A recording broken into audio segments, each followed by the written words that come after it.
एक और मादर चौथ है दूसरा, वो पुराना वाला भड़ुआ साला जिसको अपन ने पहले भी बात किया था हरामी के बारे में। क्या कहता है कि पुलिस और फौज में वही लोग जाते हैं जो अनपढ़ होते हैं या जिनके घर में कोई 1 रुपए का पढ़ा नहीं होता है, और जो लोग सिर्फ और सिर्फ 10वीं 12वीं बड़ी मुश्किल से पास कर पाते हैं वो लोग जाते हैं।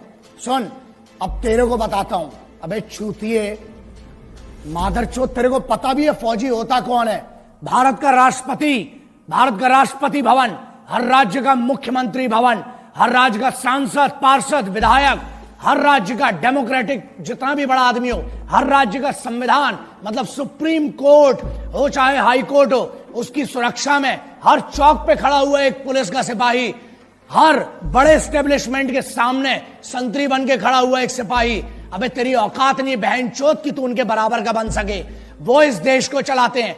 तू अगर इन मंचों पे जाके इतनी बड़ी बड़ी बात कर पा रहा है ना, भोसड़ी के इसलिए कर पा रहा है क्योंकि वहां सिपाही हर चौगड्डे पर तेरे लिए खड़े और तेरे जैसे मादर चौधों को इतनी परमिशन दे रखी है। यही प्रॉब्लम है। जिस दिन छूट मिलेगी और जिस दिन सही मौका आया, याद रखना गांड में इतना बड़ा सुल्ला जाएगा। बहन चोद, अभी तूने बहुत मोहब्बत देखी और बहुत हुआ सम्मान तुम्हारा मादर चोदों। एक और सेंटेंस बोला इसने बहन चोद ने कि पैसा देके घूस देके जाते हैं। अबे चूते तेरे पास दिमाग है लौड़े?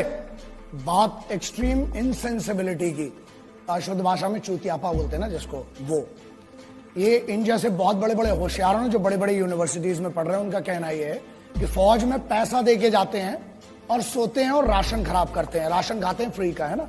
चलो इसका बड़ा सिंपल सा आप समझो, जितनी आपकी समझदारी है ना, अगर पैसा देके जाना है तो फौज में क्यों जाएगा आदमी? मरने के लिए। फौज में क्यों जाता है? फौज में कंफर्टेबल लाइफ नहीं है, तुम्हारे जैसी नहीं है। और बोलते हैं, हाँ एक और बात बोली कि आलसी है जो फौज में जाते हैं, वो लोग आलसी हैं इसलिए सो रहे हैं। बेटा तू बहन चौथ, तू अपनी बात करा बे, तेरे से तो दाढ़ी बनाता नहीं है रोज बहन चौथ, तू क्या आलस की बात करता है बे? एक जगह पे 15 साल से डले हुए हैं तुम जैसे भड़ुए, इस देश का राशन खा रहे हो, हमारा टैक्स खा रहे हो, हमारी हर चीज खा रहे हो, उसके बाद बोलते हो बड़ा नेता और यूनियन वाले। बड़ी बात है, तुम जैसे बड़े पदों पे भी जा सकते हैं, लेकिन हमारे लिए पद मैटर नहीं करता बे। इज्जत कमाना अलग बात है, ताकत कमाना अलग बात है। तुम जैसे भड़ुओं की कभी इस देश में इज्जत नहीं होगी। क्यों? क्योंकि इस देश में अगर मंदिर हो, चाहे मस्जिद हो, चाहे गुरुद्वारा हो, चाहे चर्च हो, उसको सुरक्षा कौन देता है? वो है सिपाही।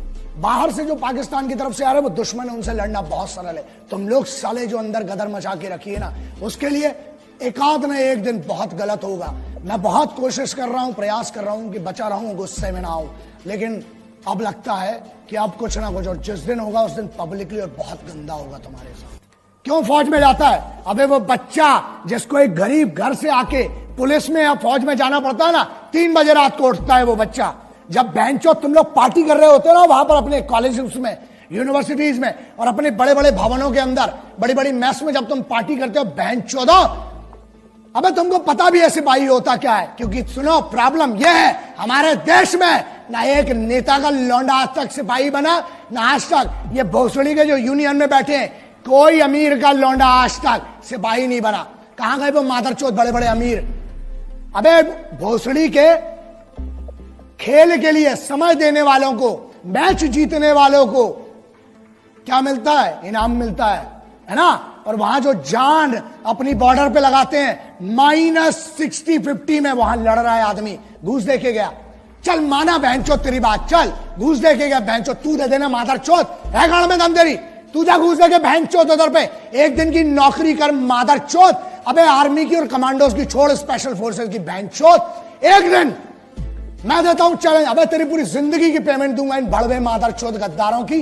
जा एक दिन ट्रैफिक पुलिस का काम करके देख मादरचोद, धूप में वहां खड़े होकर देख, पानी में खड़ा होकर देख, मुंबई पुलिस हो, चाहे दिल्ली पुलिस हो, चाहे हरियाणा हो, चाहे उत्तर प्रदेश हो, एक पुलिस के सिपाही का काम करके देख। फौज की तो बहुत दूर की बात है, तेरी गांड में इतनी दम रही है बहनचोद। और सुन, ये बात क्लियर सुन ले, आज तुम जैसे मादरचोदों को अगर मार के जेल जाना पड़ा, 14 साल मंजूर है बहनचोद। जिस दिन मेरे सामने पड़े ना मादरचोद, मारूंगा, लेकिन एक बात पक्की है, पब्लिकली मारूंगा, अकेले कभी नहीं मारूंगा। क्योंकि तुम जैसे आगे और पैदा ना हो बहनचोद। अबे मुझे तो शर्म आती है, माफ करना, जिसने तेरे को पैदा किया ना मां, मुझे